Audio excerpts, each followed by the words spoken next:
Bonjour les enfants, bonjour Sam, bonjour Pablo, bonjour Julie. Y en a-t-il parmi vous qui ont déjà essayé de faire du cheval ou du poney? Pablo, oui, je sais bien. Eh bien, l'histoire du jour, c'est Minilou qui va au Poney Club. Aujourd'hui, Mademoiselle Biglu, la maîtresse, emmène toute sa classe passer la journée au Poney Club du village. C'est Luna, l'amoureuse de Minilou, qui a proposé cette idée. Elle y fait du poney depuis qu'elle est toute petite. Bienvenue dans notre centre équestre, lancent Catherine et Franck, les propriétaires du club. Nous sommes heureux de vous accueillir. Tout le monde est très excité. Minilou a un peu peur des chevaux, mais il essaye de ne pas trop le montrer, surtout devant Luna. Pour commencer, le petit groupe a droit à la visite du centre. Catherine et Franck leur présentent un à un tous les chevaux et poneys. Celui-là s'appelle Jam, c'est un fjord. Celui-ci Toupie, c'est un Shetland. Et voilà Pika, le plus coquin de la bande. Comme toujours, Minilou veut faire son intéressant. Il fait des grimaces devant les poneys pour impressionner ses copains. Mais il est prudent. Il a bien vérifié qu'ils ne pouvaient pas sortir de leur box. Luna et Muche sont surtout attirés par Tartine, le poulain qui est né il y a seulement quelques jours. Avant de les monter, vous allez devoir panser les poneys, annonce Franck, c'est-à-dire leur faire la toilette pour qu'ils soient tout propres et qu'ils s'habituent à vous. Et bien sûr, ramasser tout le crottin, ajoute Catherine en souriant. Tout le monde s'y met. Ça brosse, ça frotte, ça gratte, ça cure de bon cœur. La poussière vole dans tous les sens. Luna et Muche, bégaye Franck, c'est un poney, pas une poupée Barbie. Maintenant que les poneys sont prêts, il faut aussi préparer les cavaliers. Catherine emmène les premiers candidats dans la sellerie pour leur trouver l'équipement dont ils ont besoin. Bombes, bottes, cravaches. À leur sortie, Minilou et ses copains n'en peuvent plus de rire en découvrant le spectacle. « Je crois que nous avons quelques petits problèmes de taille, » murmure Catherine, embarrassée. Pendant que les petits s'équipaient, Franck en a profité pour préparer les poneys.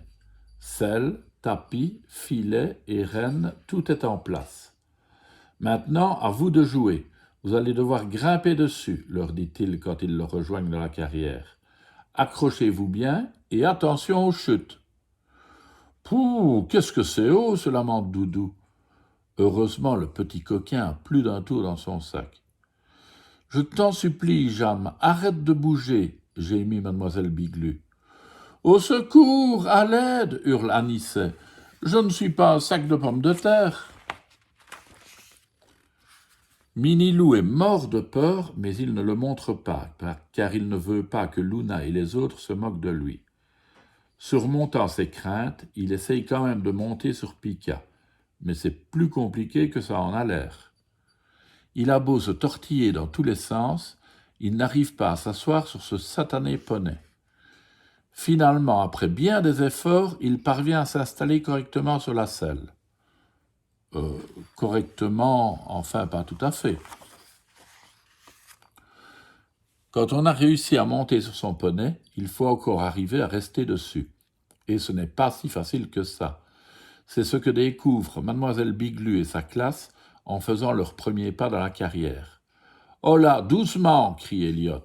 « Pas si vite !» supplie Muche. « Allez, avance !» ordonne Doudou. Luna, qui s'est déjà bien montée, les encourage comme elle peut. Enfin, l'heure de la balade arrive. Toute la petite troupe se met en marche, sauf Minilou et Pika. Le poney ne veut pas avancer et Minilou se retrouve tout dernier de la file. Pika double les cavaliers à toute allure. Quand Franck voit passer à côté de lui une fusée sur pattes à laquelle est accroché Minilou, il hurle « Stop !» Alors il pousse le cri qu'il aime le plus au monde. « Oh !» Effrayé, le petit poney démarre comme une flèche. Minilou a juste le temps de s'agripper à sa queue. Et Pika, qui est un poney très obéissant, s'arrête sur le champ. Mais pas Minilou qui décolle et termine un magnifique vol plané dans une grosse meule de foin. Pour se remettre de toutes ces émotions, Catherine et Franck ont organisé un pique-nique. Tout le monde reprend des forces, car Franck a réservé une surprise à la classe. Un concours d'agilité.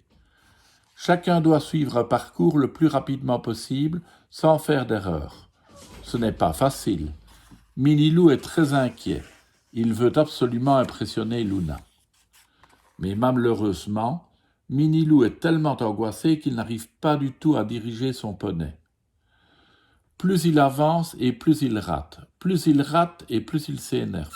Et plus il s'énerve, plus il rate encore.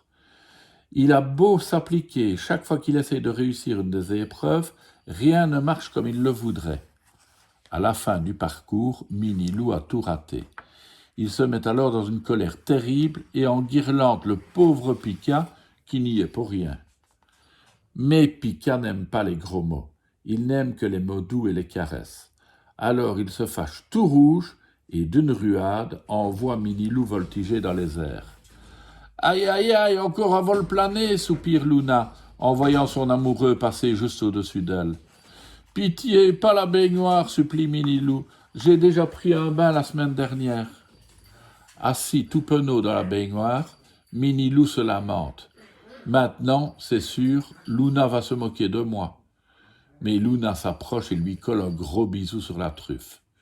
Tu es mon héros, je suis très fière de toi, lui chuchote-t-elle à l'oreille.